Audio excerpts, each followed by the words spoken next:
Rena Can and you hear? Jennifer Granholm, how are you doing? I'm good. Thanks for joining us, Madam Secretary. You bet. Nebraska is getting a little bit more than about 10 million plus on this infrastructure grant. And one of the questions that came up in our newsroom is, do we know what parts of Nebraska are getting it? I saw the word equitable being used, but I didn't know specifically if there are certain utilities or how it's going to be distributed.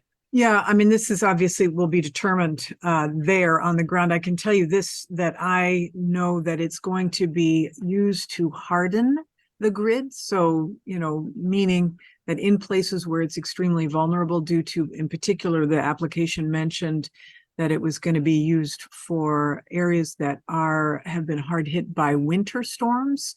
So particularly ice on the wires, et cetera, to make the poles steely, if you will, to add steel trusses to poles to make them stronger, or to underground as well in areas where it's determined to be, particularly vulnerable. So those are some of the things that the application requested without pinpointing specifically the areas. I think that's they're still doing an assessment of that. And so that'll be determined at the state level where Correct. it gets used.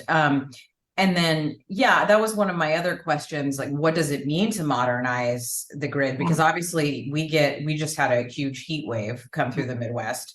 And so we get both extremes. And I think to, the layperson like me, I don't necessarily know what that means to modernize some of that equipment. You just described some of it is actually just upgrading what we already have. Right, upgrading or undergrounding, strengthening, but it also means that, for example, we're in an environment, as you noted, you just went through a very significant heat wave. We're going to continue to see these extreme weather events, and that's going to continue to have negative impacts on the grid. And so identifying where the grid may be impacted before it happens, where are the vulnerabilities to be able to put sensors on the grid to identify where stresses are occurring, to be able to ensure that you can use technology, in some places that this is all part of a bigger grid resilience grant, right? So yesterday we announced 125 million across the country, and this Nebraska 10.8 million is a piece of that. Some areas are deciding to use drone technology to identify where the vulnerabilities are, to put those sensors on the grid to harden it by preventing downed wires, et cetera. So it's a variety of things. When you harden something, you can use both advanced technology as well as just physically making the poles stronger. Some are looking at reconductoring, which means adding stronger and advanced materials for the wires so they don't sag so much. And obviously in the winter and in the summer, heat causes wires to sag, and obviously in the winter, snow and ice cause wires to sag. That makes them threatened and vulnerable. So all of that is part of the advanced technologies that are being rewarded in this round of grid funding. And is it something that will eventually go to all the states, just in different cohorts? I think it was described in the press release we got. Yeah, this is the 7th round. So overall, there right now have been about $580 million that has gone out. There's a significant amount of next rounds to go. This is also going to states and to tribes, tribal nations. So it's, there's different cohorts even in this round of funding to be able to do that. But eventually we'd like to make sure that all pockets of the country are covered and that everybody in the US has a reliable and resilient grid. It's going to take a lot more than the full amount. This all comes from the bipartisan infrastructure law. And this is considered a piece of critical infrastructure. The grid it's the largest machine in the world, the North American grid. We want to make sure that in addition to roads and bridges being paved, that this piece of infrastructure provides resilience as well, all across the country. So I understand a lot of this, as you described too, is going to what I want to say, like hardware essentially, or physical equipment. Are there any protections going in?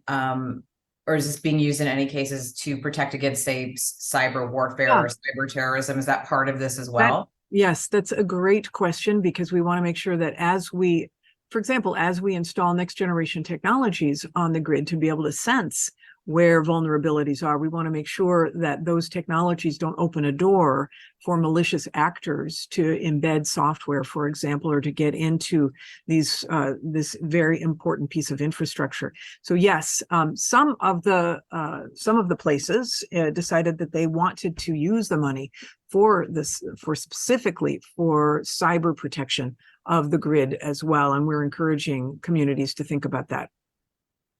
And do you know, I mean, maybe it's different in every state. Is it state utilities or state government that will be making the decisions?